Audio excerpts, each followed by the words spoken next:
Good afternoon. So, internet is something we use every day, and our life is surrounded by it. But sometimes, internet can be very dangerous, like cyberbullying.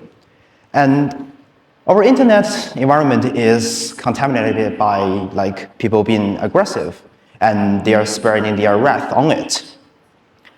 So they would send a harmful message and attacking others on the internet, like creating conflicts and rumors. A lot of tragedy happens because of cyberbullying. One of the famous one happened in 2022. A young girl who just earned her master's degree, and she wants to share this happiness with her grandfather. Also bring this joyful with others on the internet. So she posted a photo of herself smiling next to her grandfather. However, something shocking on the internet happens is that people didn't focus on her achievement or the happy moment. Instead, people are focusing on her appearance, like they judge the relationship between her and her grandfather. All this cyberbullying is because she got a pink hair. At first, she received a lot of personal insults and attacks. Like these quotes, people are questioning her qualification of being a master's degree. Also, spreading rumors talking about she used devious method to gain this degree. But at first, she decided to fight back. She's a warrior against cyberbullying.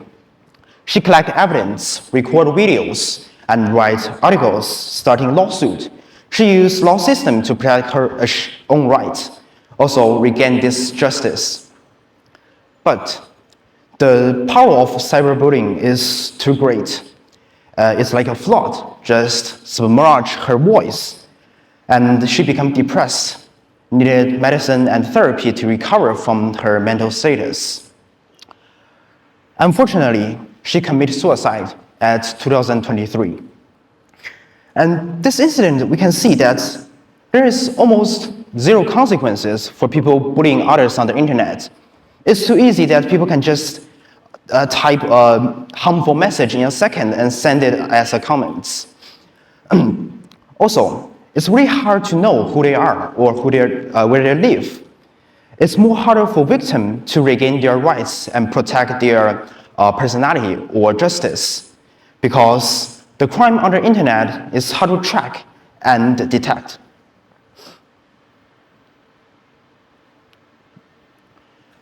Also, another problem we see is that in this case, people blame the victim. Like any trials on the victim can be blamed that she's being a bad person because she has a pink hair. That's the tag given by the bulliers. Today's people no longer help the victims to regain their rights and recapture this justice.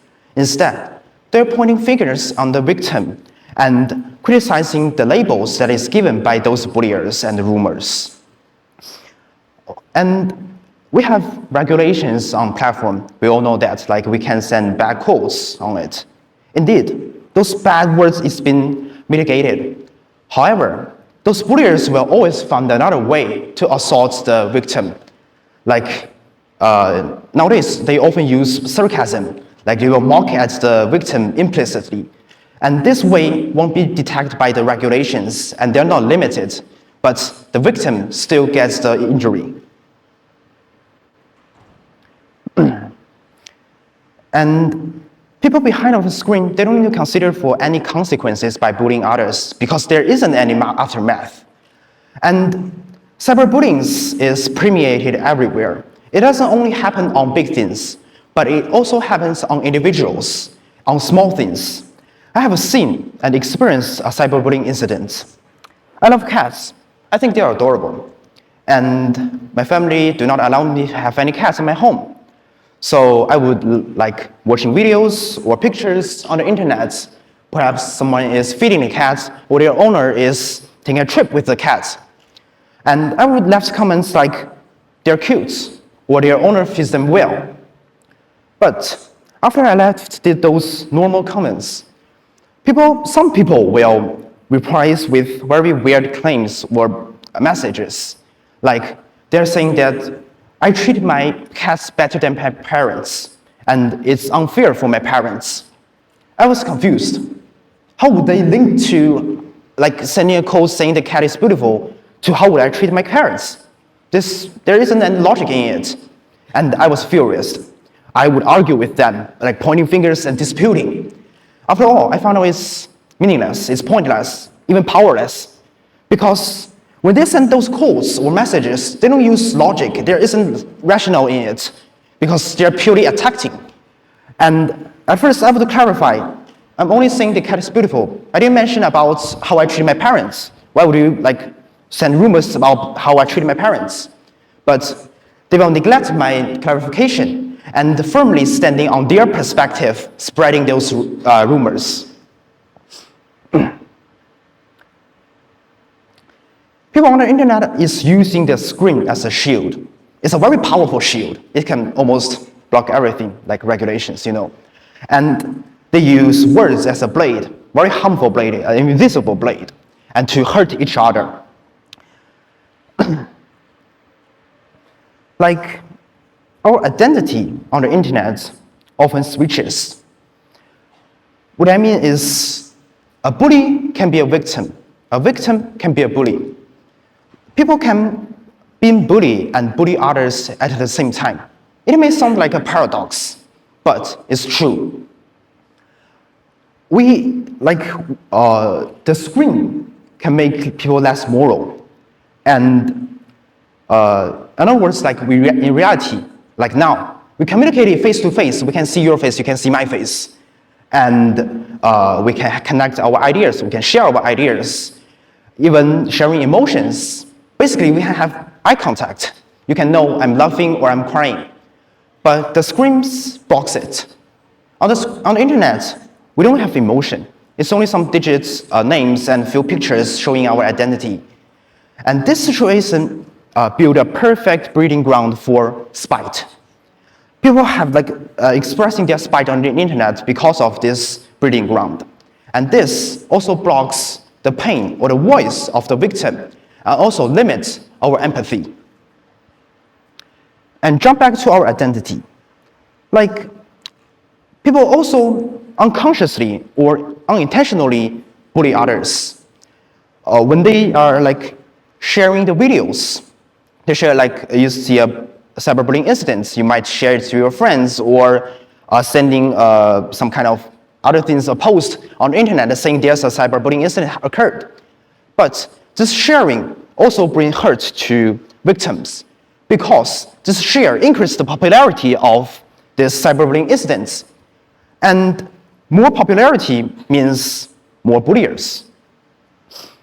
Also, another thing that I want to say is that a weird phenomenon, I'm a little confused with this phenomenon, that influencers sometimes would love cyberbullying. We all know cyberbullying is a bad thing, it's very cruel.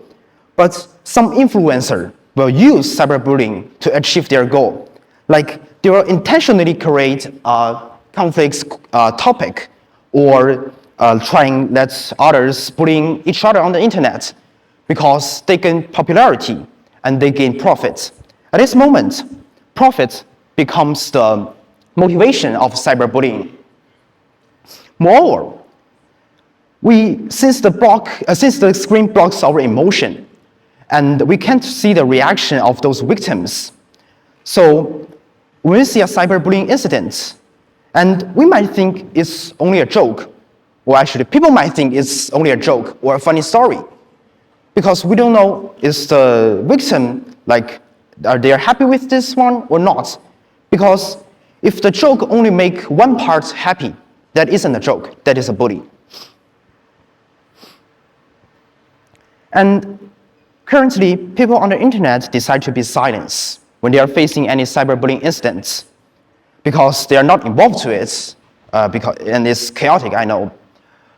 But being silent sometimes worsens this scenario because the witnesses is silence, the rest of people is silence, then what's remain? You can guess is the bulliers and the victim. So the victim do not have any support.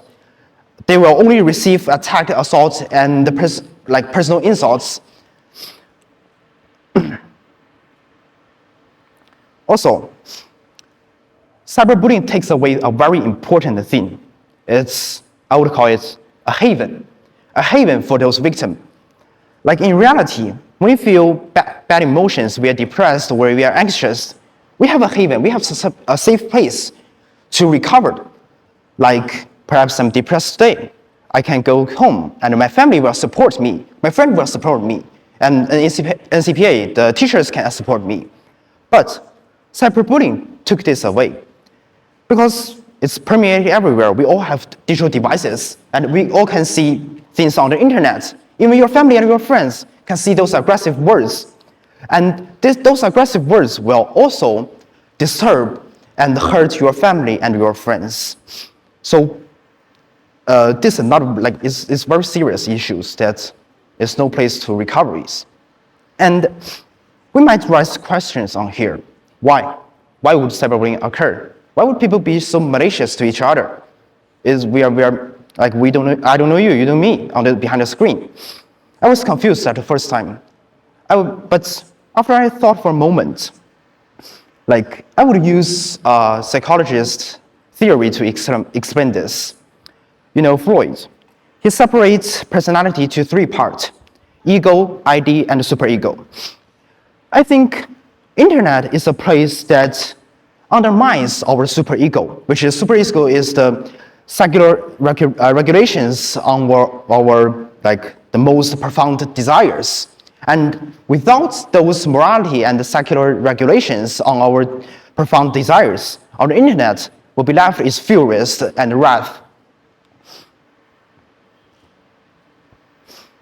So yes, through the development of technology, we have artificial intelligence, which is very powerful. And platform administrators can use those tools to help to regulate cyberbullying. But I will say using AI is not precise enough because artificial intelligence are not human. They cannot empathize with us. They don't know our emotion. They just detect codes, detect words. But using those implicit words to attack the victim cannot be detected by the artificial intelligence. Therefore, it's public obligations to help to restore the environment of the cyber internet. So here's the challenge I started. Perhaps we can start it by step. We don't need a big leap at once. We can send some positive comments, like when we see happy videos, others are sharing happy moments, and we can use comments and give some appreciations, help them. Also, we can use the right tool when we are facing cyberbullying, which is the platform report system. We can manually report those codes to the administrator of the platform and ban those cyberbulliers and restore the cyber internet. Thank you all for listening to my talk.